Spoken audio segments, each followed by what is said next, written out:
From public safety, to the streets we drive, to the water and sanitation services we rely on, to the parks we enjoy, local government has the most immediate impact on our daily lives.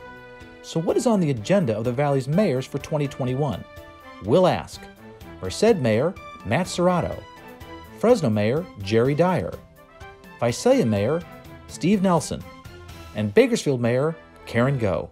Funding for the Maddy Report is made possible by grants from The Wonderful Company, harvesting health and happiness around the world, California Emerging Technology Fund, and Fresno State, where bold begins. The Maddy Report is also made possible thanks to contributions from Era Energy LLC, BNSF Railway, E&J Gallo Winery, and Harris Ranch and Inn. Thank you. From the state capitol and the Maddy Institute, this is the Maddy Report with Executive Director of the Maddy Institute, Mark Kepler. Welcome. The Valley has several new mayors. Our first guest is the new mayor of Merced, Matthew Serratto. Welcome to the Maddy Report. Hey, Mark, how you doing? Excited to be here. Thanks for having me. Been a fan of the show for a while, so thanks. Oh, thanks so much for that. I appreciate that. Well, listen, I wanted to ask you about what's happening in Merced, and specifically what are the most immediate pressing issues you're going to be dealing with as the mayor of Merced? Yeah, there's a lot. Obviously, I mean, we're right in the middle of COVID, so all the issues having to do with COVID, with the economic consequences, dealing with the shutdown orders that were just announced recently, and keeping the economy going and keeping our community safe. That's first and foremost. Bigger, obviously, homelessness, similar issues to a lot of communities too. Homelessness, policing issues as well. Police community relations. We've started to see a significant uptick in gang violence recently as well, like a lot of other communities. I know Fresno, for example, there's been a lot going on there as well. So having to start dealing with that as well. There's a lot of big ticket kind of emergency items that are kind of, putting themselves to the forefront right now. What about some of the longer term issues you're going to be dealing with as mayor? Yeah, there's a lot. Economic development, again, big long-term issue. Homelessness, again, I think you can characterize that both as a short-term, a medium-term, and a long-term issue. Number one issue in our town, number one issue probably across the state as well. Developing the economy, big thing, jobs. For Merced, we had record low unemployment for a while before COVID hit. We were down around 6%, which was pretty great for us. Yeah. And then up to about 20 in April when the shutdown came, and then now we're back down to about 10. So long-term job growth, long-term planning, revitalization of downtown. We've had a tremendous progress here in the last few years on that, and we're starting to see the benefits. And the big things too, just kind of bringing the community together, building community. I mean, I love the fact that Merced to me is kind of in that sweet spot where the town's small enough where you still, people and there's community. You go out to the store, you're going to run into people. But at the same time, it's big enough, almost there. I think we're not quite there, but we're almost there, where there's big enough where the's a lot going on as well. So kind of you're getting there, and you have a new partner in this process, I guess, a new city manager, Stephanie Dietz, who was recently appointed by the city council. So what does she bring to the table, and how are you going to measure her successes as a city manager? Yeah, Stephanie, I got a lot of respect for Stephanie and really, really enjoy working with her. We kind of started around the same time I got elected to the council in 16. She started shortly thereafter as our assistant city manager. So she's been our assistant city manager while I've been on the council. And we recently hired her, to your point, to what you said, as the full-time city manager. We're really excited about her. Stephanie's young. She's really ambitious for the city. I mean, she's from here. She knows the city. She knows everybody in the area. She's as smart as they come. She works hard. She's really accessible to us, has great working relationships with us. Again, incredibly hardworking, cares deeply about Merced. And hopefully, me and her align a lot. We want to get stuff done. We want to move the city forward. We want to get work done. And she's really excited about getting work done, about moving us forward, and about really enhancing the kind of the core city services that we offer, that any city offers. Yeah, I mean, the city manager is absolutely critical in terms of, managing city staff and getting things accomplished. That's good to hear that you're excited about her coming on board as the new city manager. Merced is such an interesting case study with the new UC there, not really new anymore. Just really, I've always felt this way, primed for growth. So you may not be the small city that you've been in the past. And I think COVID is going to have a lot to do with this. I mean, people finding that, for example, the telework works. And you guys are positioned with the ACE train, with your proximity to the Bay Area and to Sacramento, with the UC. Sounds like you've got a lot of good things on the horizon for Merced. No, I think so. I think there's an opportunity there for us. I think it's going to take a lot. It's going to take a lot of people working together and a lot of good planning to make it happen. But to your point, I think there's just a big opportunity there if everything kind of aligns and we can do it to start attracting people. Increasing our housing market here. Right now, our housing vacancy rate's 1% or less. So we really need to. We've been building a lot of houses. We need to continue doing so. But with the trains and the access that gives to the Bay Area, to Southern California, with the UC here, and the potential to have start building a tech economy here, with a relatively affordable cost of housing here compared to the rest of California, I think there's a ton of potential. And so definitely what you were saying is something we need to look into a lot. Yeah, I think if folks have not seen UC Merced, you really ought to go check it out. I was there a while ago for an evening presentation, and you come on UC Merced, it's like coming on to Oz. I mean, it's all lit up. It's spectacular. And they're making, I've been watching who they've been hiring. They're making some very good hires. They have a new chancellor there, Chancellor Munoz. Some interesting things are happening. I want to thank Mayor Serratto from Merced for joining us. Up next, we're going to travel down the 99 and talk to Fresno's new mayor, Jerry Dyer. That conversation in a moment. This is the Maddy Report.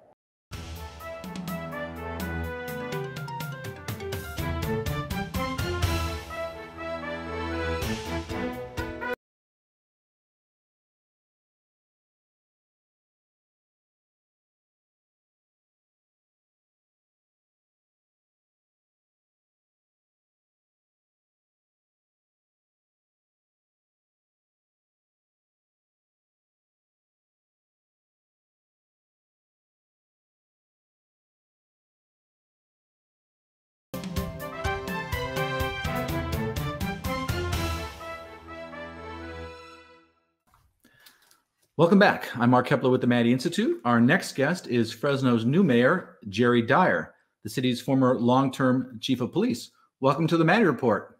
Thank you, Mark. Thanks for having me on. So, by the way, I just wanted to ask you, I know you had COVID. How are you feeling?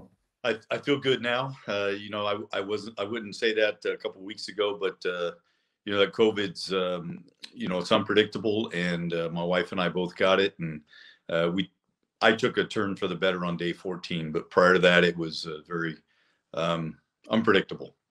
Yeah, take it seriously. I mean, I had H1N1 a number of years ago, and I never thought a flu could kill you until I had that. And so if this is anything like that, I want nothing to do with it. Let me ask you a few questions, though, and get started here. I want to ask you about, you're coming in, new mayor. What do you see as the most important, immediate issues that you're going to have to be dealing with? Well, certainly the pandemic is something that just continues to linger on. And, we're having to deal with that from a health perspective, but also a financial perspective from the city. So I see that occurring through the first 90 to 120 days of my administration. From a mayoral initiative, it's really about how we're going to address the homeless issue in our city. I have a housing, the homeless initiative that we'll be bringing forward. I've already had conversations with the governor's office about addressing the homeless population on the freeway. But we really are going to be putting forth a very comprehensive approach to addressing the homeless issue in our neighborhoods, shopping centers, and on our freeways. That is critical. That's the number one thing that I hear from people on a daily basis. The second thing is along those lines is Beautify Fresno, an initiative that's going to really get us to focus on beautifying our city. And that is, Jerry, let me ask you, why do you think that's so important? Well, number one, the image of Fresno is critical for people who live here, for people who travel here, for people that want to relocate here. And unfortunately, we have a city that has been allowed, for whatever reason, to be less than attractive. And so we have a lot of work to do. A good way to think of that is curb appeal. When you try to sell your house, you want to make sure it looks good when the person, drives by and takes a look at it. Same with the community, right? Let me ask you about your kind of your long-term goals, because probably fits into that economic development and whatnot. What are your long-term goals for the city? Well, certainly economic development is critical, and economic mobility. It's about attracting the right industries to Fresno, making sure that they're hiring the right people from the right neighborhoods, and doing everything we can to lift people out of poverty. In order for that to occur, we have to truly change our business climate in Fresno to a climate or a culture that says we work for you, in terms of people coming to City Hall, whether that's in the plan check process, the inspections, or the permitting. That is what corporations and industries want to see in every single city, and we have to do a better job of that. The tax sharing agreement with the county is something that is still out there. We do not have a tax sharing agreement in place. That's going to be something I need to work on the first 30 to 60 days. Absent that, we're not going to have the ability to annex property from the county into the city for industrial development. Yeah, one of the things that is kind of interesting with you in particular, given your long service as chief of police, is the new report that came out on recommendations with the city police department. I was just wondering, what's your take on that? Well, that group, 37 commission members, put an enormous amount of work into that. I was on each and every one of those Zoom calls, the meetings. There's 73 recommendations that we are now categorizing and making sure that we have the ability as a city to implement as many of those recommendations as possible in my first year in office. And some of those recommendations will have to be delayed because they're either meet and confer items, or they require us to go into the contract and make some changes, or maybe they're outside of the Peace Officer Bill of Rights. But I can assure people that we're taking those recommendations seriously, and we're going to implement as many as we can for the betterment of our city. And we're going to make sure that we continue to keep our citizens safe and earn their trust. Well, you're going to have no doubt a very full plate as new mayor. Wish you good luck. Thanks for joining us, Mayor Dyer. Up next, we're going to drive down the 99 and talk to the new mayor of Visalia. That conversation in a moment. This is the Maddy Report.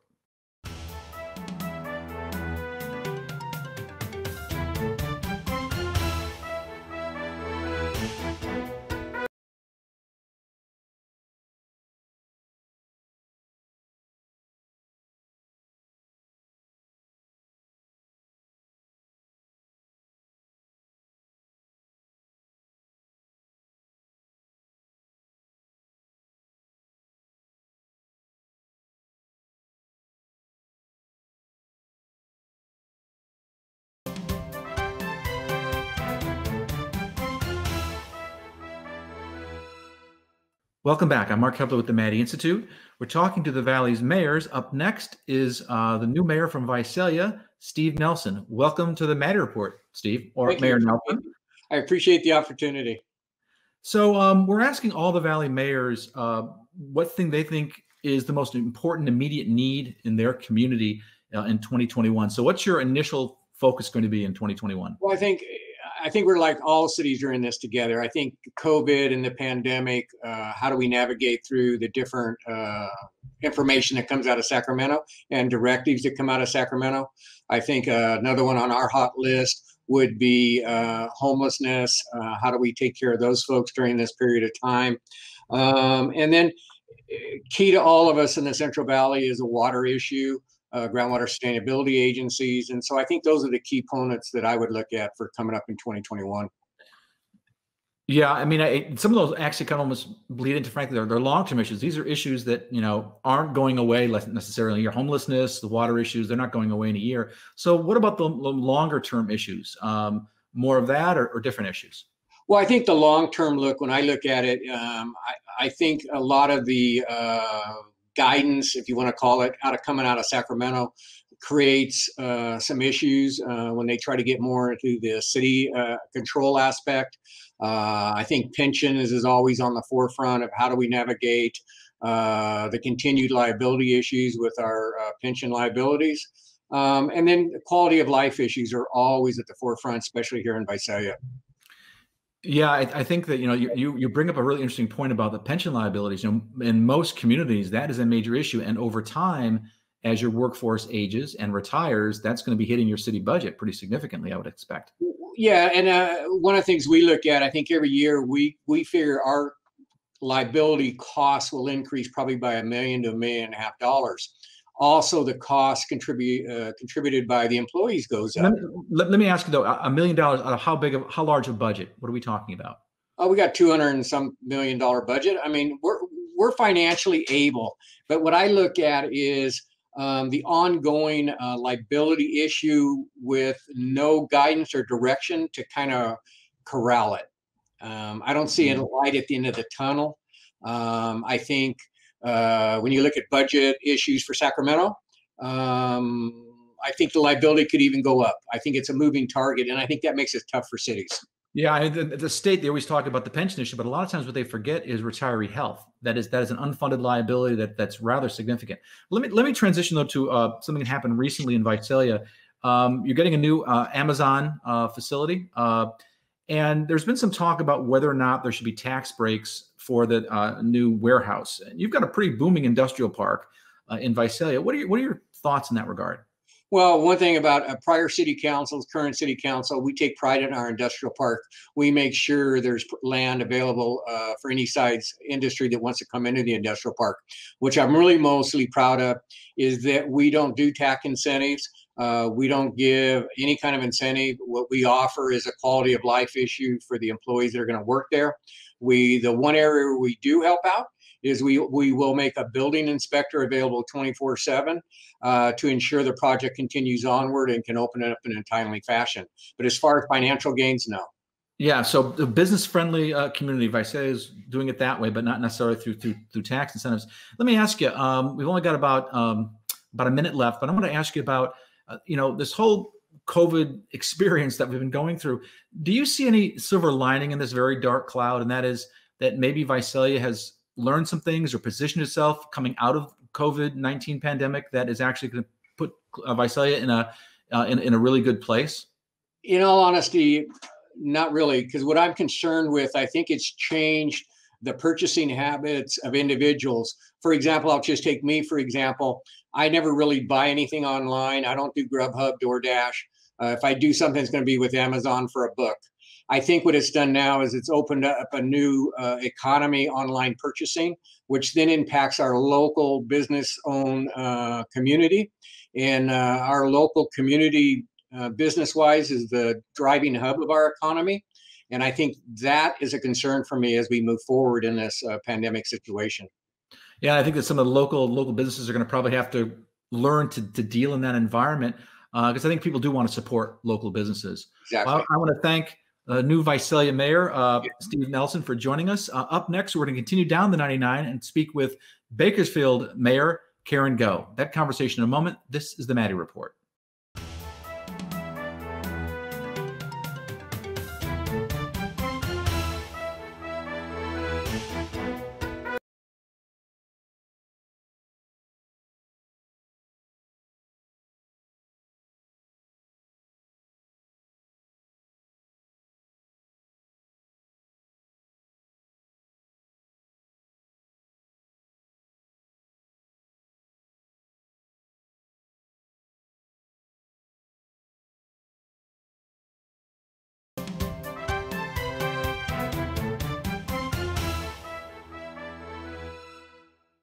Welcome back. I'm Mark Hepler with the Maddy Institute. Our next guest is City of Bakersfield Mayor Karen Goh. Welcome to the Maddy Report, Mayor Goh. Thank you so much for having me. Delighted to have you. Well, let's talk about some of the important issues you're going to be confronting in 2021. What are the big issues coming up in 2021 and how are you going to address them? Well, certainly, Mark, the issue of economic recovery is not unique to Bakersfield, but that I think for all of us is going to be a priority. What are we going to do in terms of recovering from COVID, making sure that our community is able to move forward? And so I am really glad that the city of Bakersfield is already one step ahead in that we have a plan for economic development, strategic planning, and economic prosperity. And in the last year and a half, we've actually been working on this with consultants to try to move ahead. Certainly, we have to figure out how do we provide that direct assistance and funding, but we've already been doing that. And we are fortunate that the city of Bakersfield is in a position to allocate. And so we do have funding ready for that economic development. Yeah, that's interesting. They're also, and probably this ties into some of your long-term issues as well. What are some of the things further out that you're kind of looking at getting a handle on in the next year? Well, clearly homelessness is that big priority. We can come back and talk more about that. But another aspect of this with economic recovery really is the quality of life. And when we talk to our constituents, when I talk to our constituents, I know that that is the issue that comes up for everyone. It doesn't matter what part of town you're living in, but that quality of life. And so for me, making sure that we address that equitably and really think about the prosperity of our entire city and region. Also downtown development, always a priority because we know that downtowns are very, very important.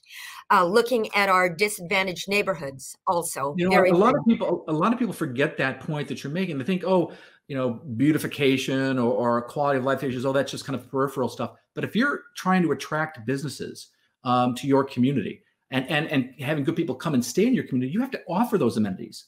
And Bakersfield, you guys have done a lot. You were telling me earlier, what is your slogan now? The sound is something better. Bakersfield, the sound of something better. And we actually believe that we have wonderful things here, but there is this sound ahead that we're looking ahead. And that includes affordable housing, that includes public safety, because I see all of that as very tied together, including with education. And oftentimes government forgets about education. But for me, I see that as being a priority because for us to really move ahead, we need to have that educated workforce. I want to talk about you brought up earlier. I want to touch back on that, and that is the issue of homelessness. That's all major cities in California have been confronting that problem. The governors has referred to it as the most pernicious crisis in our midst. They just recently allocated $62 million for Project Room Key, where they're housing some homeless people, at least during the winter of the pandemic. Is that a big problem in Bakersfield? Homelessness is the paramount issue facing our entire state. And for our community, certainly any of the large cities, we're the 9th largest, it is a challenge. We have been able to provide housing, emergency housing. However, I see that we have to go deeper than that. And we must address mental health and substance abuse. We've got to get to the root issues. Housing, emergency housing is very important, but there is a sector of our community that is going to refuse to enter that type of facility. And at the root of homelessness are the issues of mental health and substance abuse. I believe as a city, I've got to collaborate with our county, and we have to collaborate with our state to bring about reform in those areas. Yeah, I want to end on a positive note, though, and that is, the pandemic is viewed as a crisis by many people, but other people say, this could possibly be an opportunity. What opportunities do you see coming from the COVID pandemic? We've only got about 30 seconds left, but I want to get your take on that. The pandemic certainly has taught us to think in different ways. And I think now with the flexibility of working online, there's a possibility actually of people coming to Bakersfield because of the affordability here. And let us continue to think in new ways, certainly just being on Zoom. We've thought of new ways of collaborating where we physically don't have to be present. So I see lots of opportunity ahead. Yeah, that's a great way to end this conversation. Thank you very much, Mayor Goh, and all the other mayors for joining us for this program. If you want to stay current on state and local politics, you can log on to our website at maddyinstitute.org. This is Mark Kepler for the Maddy Institute. Thanks for joining us. The views expressed in the Maddy Report are those of the individuals participating in the program and do not necessarily reflect those of the California Channel or the Maddy Institute. If you'd like to share your thoughts about the points and opinions expressed on the Maddy Report, visit our website at maddyinstitute.org.